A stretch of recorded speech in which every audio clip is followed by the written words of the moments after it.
नमस्कार, मेरा नाम है ईशा भंडारी और आप देख रहे हैं वोकल न्यूज शहडोल। शहडोल के कुशाभाऊ ठाकरे अस्पताल की हालत अब ऐसी है कि यहां सोनोग्राफी कराने के लिए मरीजों को वेटिंग मिल रही है। आखिर क्यों हो रहा है ऐसा, जानने की कोशिश करते हैं हमारे सहयोगी अमन से। जी अमन, तो क्या कुछ शहडोल के कुशाभाऊ ठाकरे अस्पताल की हालत है इस समय? जी देखिए, ये जो जिला अस्पताल है कुशाभाऊ ठाकरे अस्पताल, इसमें जो गड़बड़ियां हैं उनका जो सिलसिला थमने का नाम नहीं ले रहा है। लगातार एक के बाद एक शिकायतें, गड़बड़ियां, लापरवाहियों के जो मामले हैं वो सामने आ रहे हैं। अब बताया ये जा रहा है कि यहाँ पर जो मरीज आते हैं और जिनको सोनोग्राफी की आवश्यकता पड़ती है, उनकी समय से सोनोग्राफी नहीं हो पा रही है और इसका कारण ये है कि डॉक्टर की कमी बताई जा रही है। चूंकि यहाँ पर जो सोनोग्राफी की व्यवस्था है उसको देखते हुए यहाँ पर 2 डॉक्टरों की जरूरत है, लेकिन फिलहाल यहाँ पर केवल एक ही डॉक्टर कार्यरत हैं और वे भी केवल एक ही शिफ्ट में काम करते हैं, 11 से 1 बजे के बीच में। अगर आप सोनोग्राफी वाले मरीजों की संख्या देखें तो दिन में लगभग 60 से 70 की संख्या में सोनोग्राफी कराने के लिए लोग यहाँ पर पहुंचते हैं और इस 11 से 1 बजे की शिफ्ट में केवल 20 से 25 या 30 लोगों का ही जो है सोनोग्राफी का और इससे संबंधित जो कार्य है हो पाता है। बाकी के जो लोग हैं वो अगले दिन के लिए उनको इंतजार करना पड़ता है और फिर ये जो कतार है वो बढ़ती जाती है और देरी होती जाती है। कभी कभी समस्या ये भी हो जाती है कि अगर ये जो डॉक्टर सोनोग्राफी करने वाले हैं वो छुट्टी पर चले जाते हैं तो सोनोग्राफी का काम पूरी तरीके से ठप हो जाता है, बंद हो जाता है। तो इसमें जो निश्चित तौर पर सुधार की गुंजाइश है और जल्द से जल्द यहाँ पर 2 डॉक्टरों की कम से कम बहाली होनी चाहिए। जी अमन, ऐसी हालत में अगर मरीज सीरियस हो और उसे अर्जेंसी में एक सोनोग्राफी की जरूरत हो तो क्या करेगा एक मरीज ऐसी हालत में?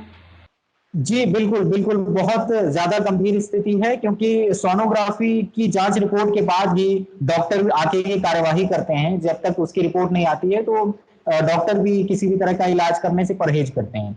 तो जब तक सोनोग्राफी की रिपोर्ट का लोग इंतजार करेंगे, उसके लिए घंटों उन्हें लाइन में लगा रहना पड़ेगा, अगले दिन 2 दिन 3 दिन तक के लिए इंतजार करना पड़ेगा, तो निश्चित तौर पर समस्या गंभीर हो जाती है।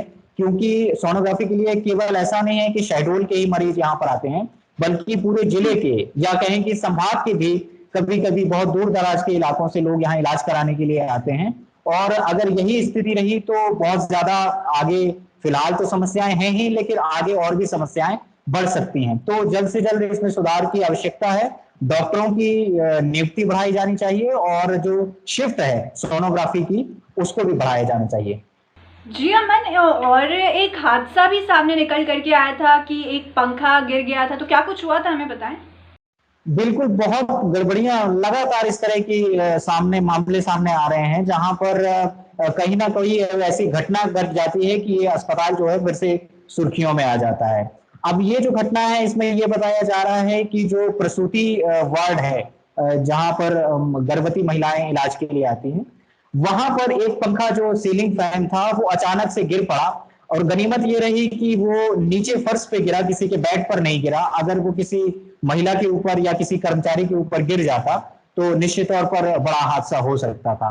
फिर इसी तरह एक बोर्ड वहां पर जो लगाया गया था स्वास्थ्य विभाग के बाहर, वो बोर्ड अचानक से टूटकर सड़क पर गिर पड़ा है और उसकी भी अभी तक मरम्मत का कोई इंतजाम नहीं किया गया है। पिछले दिनों भी अस्पताल की छत गिरने का मामला, फिर मेडिकल वेस्ट जलाए जाने के मामले, लगातार इस तरह की गड़बड़ियां सामने आ रही हैं और प्रशासन निश्चित तौर पर यही कहना होगा कि इस विषय में कोई भी कार्यवाही नहीं कर रहा है, बड़ी लापरवाही से इस पूरे मामले को देख रहा है। तो प्रशासन से जल्द ये उम्मीद है कि स्वास्थ्य विभाग में, इस अस्पताल में ये जो गड़बड़ियां हो रही हैं उनमें सुधार कराया जाए ताकि मरीजों को जो मुश्किलों का सामना करना पड़ रहा है वो ना करना पड़े।